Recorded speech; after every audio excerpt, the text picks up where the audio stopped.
So guys, today in this video I'll tell you to let you to buy and add. Buy and add both are used 4 times in both are prepositions. But when will we use buy and where at? I will tell you.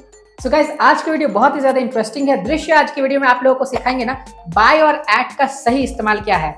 Bye और at दोनों ही समय के लिए इस्तेमाल होता है, time के लिए इस्तेमाल होता है, लेकिन बाय का इस्तेमाल कब करेंगे और एट का इस्तेमाल कब करेंगे, दोनों का ही एक करेक्ट यूज होता है जो कि आप लोगों को सीखना चाहिए कि समय में दोनों का इस्तेमाल कब करेंगे। तो चलिए दृश्य हम लोगों को बताते हैं कि कैसे कब इस्तेमाल किया जाएगा।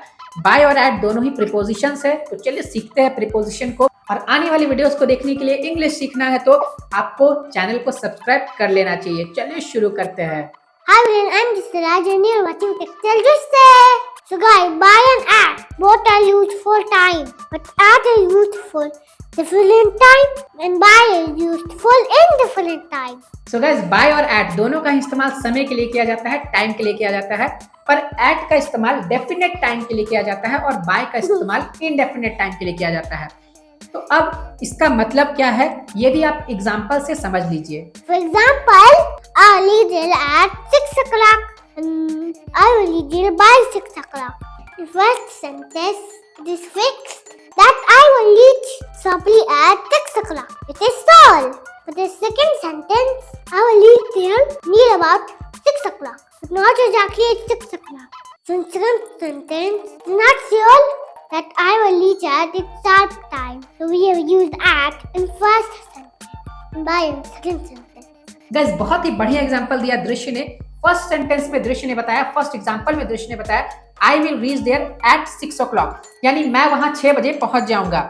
और सेकंड सेंटेंस में दृश्य ने बताया सेकंड एग्जांपल में I will reach there by 6 o'clock, यानी मैं 6 बजे लगभग वहां पहुंच जाऊंगा। देखिए दोनों सेंटेंस में डिफरेंस है।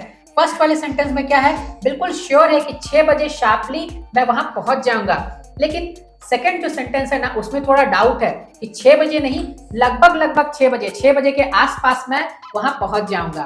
तो समय में ऐट का इस्तेमाल तब किया जाता है ना जब बिल्कुल श्योर हो कि इसी समय में वो काम होगा, और बाय का इस्तेमाल कब किया जाता है जब श्योर नहीं हो कि इस समय में यह काम होगा, लगभग एक नियर अबाउट टाइम का अंदाजा रहता है। तो बाय और एट का इसी तरीके से इस्तेमाल किया जाता है। बाय और एट दोनों ही प्रीपोजिशंस है, तो इन दोनों प्रीपोजिशन को आप इस तरीके से इस्तेमाल कर सकते हैं। So guys, hope you like my video. Like, share and subscribe. We'll meet again. Love you. Bye bye.